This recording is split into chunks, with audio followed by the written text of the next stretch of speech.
harus memahami grand plan-nya mereka. Mereka ini punya rencana besar, ada grand plan-nya. Kenapa saya sampaikan? Yang paling fundamental jati diri bangsa ini adalah ideologi sama kebudayaan. Ingat, rencana besar mereka, kenapa kita samaratakan?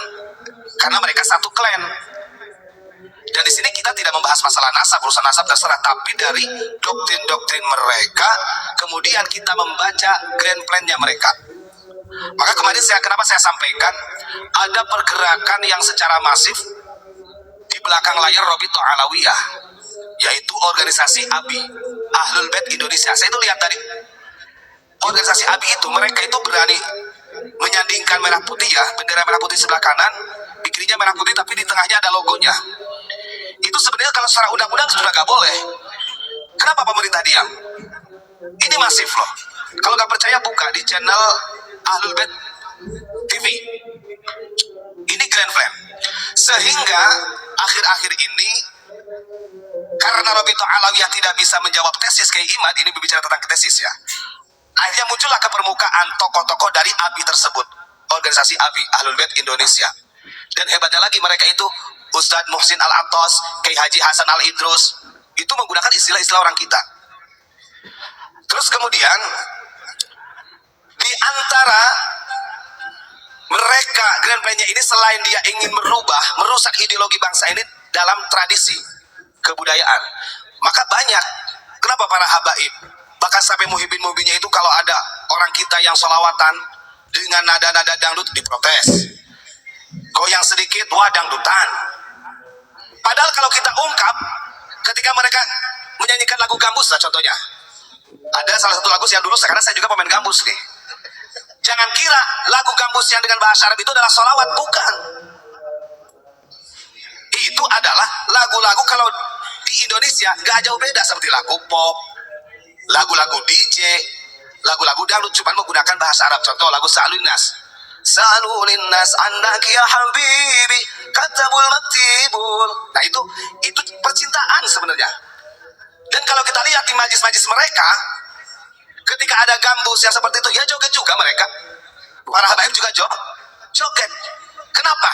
Mindset orang Indonesia ketika mereka dari golongan para habaib yang joget seperti itu diistilahkan joget Islami.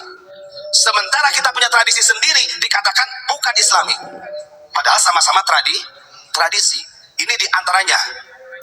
Maka kemarin saya ceritakan, mereka itu gak begitu suka ketika ada budaya-budaya yang menggunakan atribut ciri khas budaya.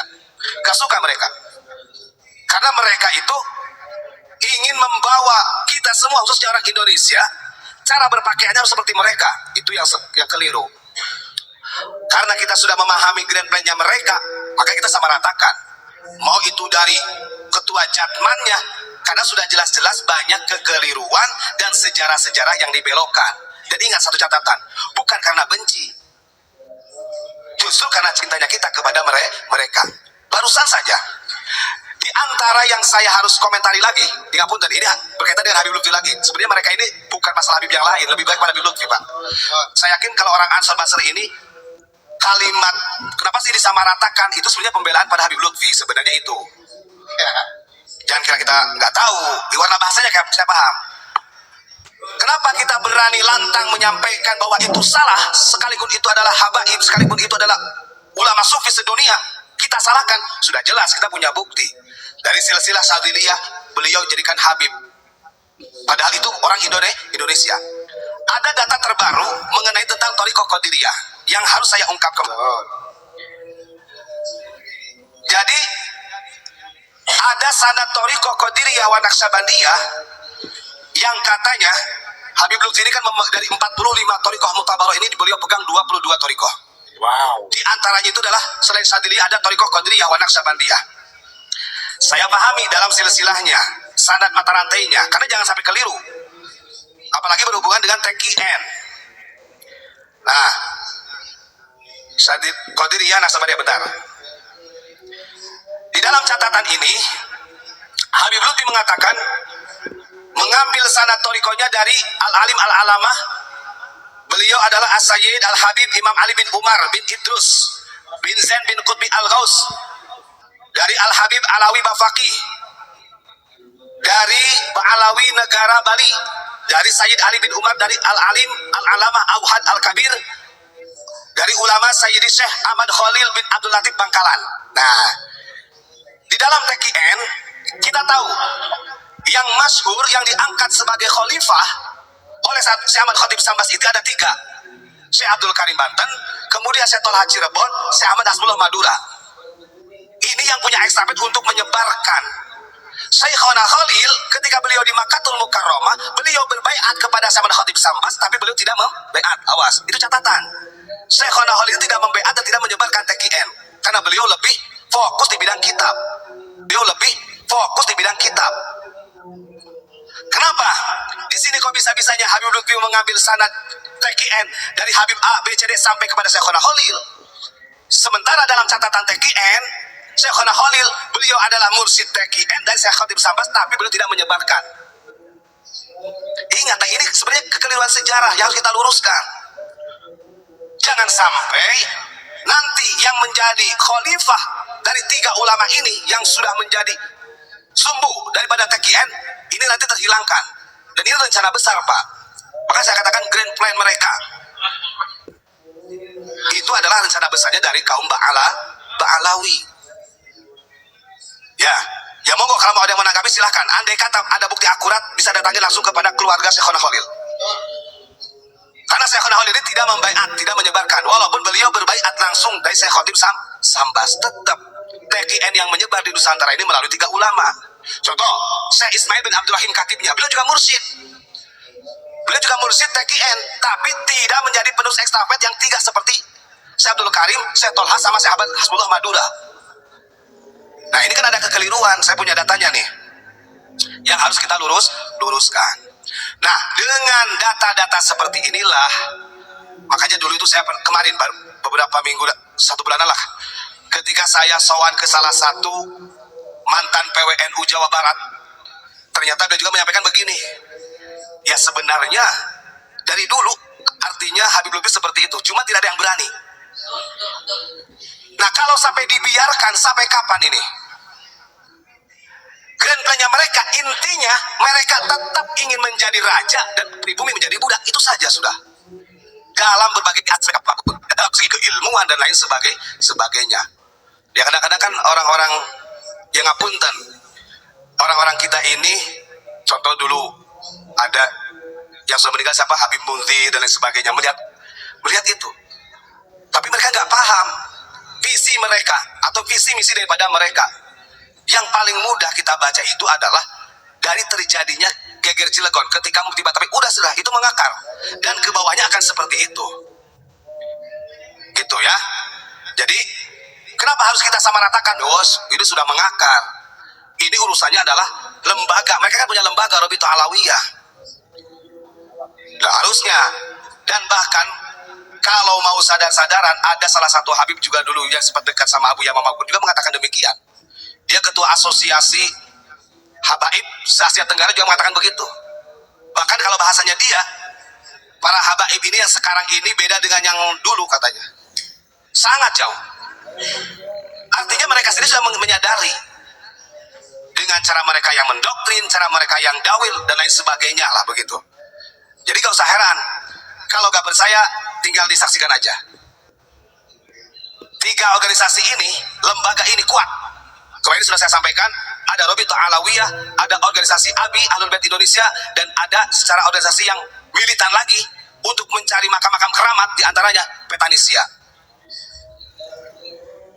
Kalau kita yang karena memang mereka sudah terbiasa gitu, sudah terbiasa dekat dengan mereka dengan dari kalimat Alawiyah, mungkin gak akan percaya bahasa kita. Makanya sampai kapanpun kalau mereka dari kalimat Alawi ini tidak tawadhu, tidak sadar, tetap akan kita lawan sampai kapanpun. Arti lawan di sini ya kita luruskan mereka.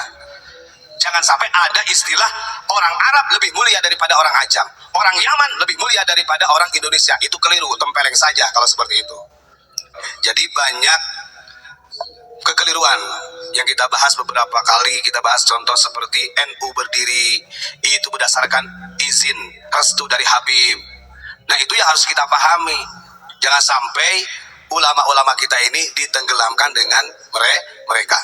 Ini yang terbaru, yang terupdate, saya punya data ini. Sekarang ini kan Rabit Alawiyah ini dalam hal nasab, dia menghadirkan pakar nasab sedunia dari Iran. Namanya itu Sayyid Rojai apalah, gak tahu. Ini kan sudah aneh. Dia mendukung daripada Yaman, sementara dari Nakobah Irak, saya punya catatan, ada yang ngirim kemarin. Catatan dari Nakobah Irak, dia membatalkan. Iran dengan Irak aja sudah berbeda. Kalau kita pahami, menurut data daripada orang-orang di atas yang pernah memberikan info kepada kita, ini mereka, kekuatan mereka ini yang ada di Indonesia, para habaib, ini berafiliasinya kepada Smith Foundation. Foundation itu ada di Amerika, Pak. Dan ini kalau kita buka, wah Masya Allah, mungkin masyarakat awam gak akan nyampe juga. Wah masa iya ya, pasti begitulah. Tapi saya akan berupaya sedikit demi sedikit untuk menyampaikan, ya. Bahkan Masya Allah gitu kan, dukungannya juga sangat luar biasa. Yang jelas, kenapa kita sama ratakan mau itu yang alim ataupun yang tidak, karena ini berhubungan dengan klan mereka, ya. Dan kalau memang itu orang alim, ya mereka gak akan tersinggung, justru malah mendukung. Contoh seperti orang-orang yang istilahnya selalu menghujat para pemerintah. Berapa banyak para habaib yang berteriak-teriak pemerintah togut, bahkan dulu gak sungkan-sungkan Rizik Syihab mengatakan sampurasun disebut sampuracun, gitu kan? Ini kan rata orang sudah digitukan. Nah, kita harus cerdas di sana. Mereka mengatakan pemerintah togut, dan itu gak segan-segan pemerintah loh. Pemerintah anjing-anjing. Nah, ini kan menyamaratakan pemerintah. Padahal kalau secara individunya ya ada yang salah, ada yang tidak. Ini sama sebenarnya. Kalau dulu kata Gus Dur itu gimana? Kenapa Gus Dur, alasan Gus Dur dulu itu membubarkan departemen apa? Penerangan ya. Ditanya tuh sama kayak ini loh, kenapa Gus? Kenapa harus dibubarkan? Kan itu kan oknum-oknumnya saja. Ibarat lumbung, ya lumbungnya sudah dipenuhi sama tikus, ya harus dibubarkan. Seperti itu gambarannya. Pahami ya bahasa Gus Dur. Makanya jangan terlalu memuja-muja dari mereka lah. Pahami bahasa-bahasa ulama Nusantara. Itu saja mungkin Pak Imran ya. Ingat-ingat ada grand plan yang besar-besaran yang sudah direncanakan ratusan tahun, dan sekarang alhamdulillah warga masyarakat mulai menyadari ini tantangan kita. Sampai kapanpun kita akan selalu memberikan edukasi untuk bangsa negara Indonesia. Salam Pancasila.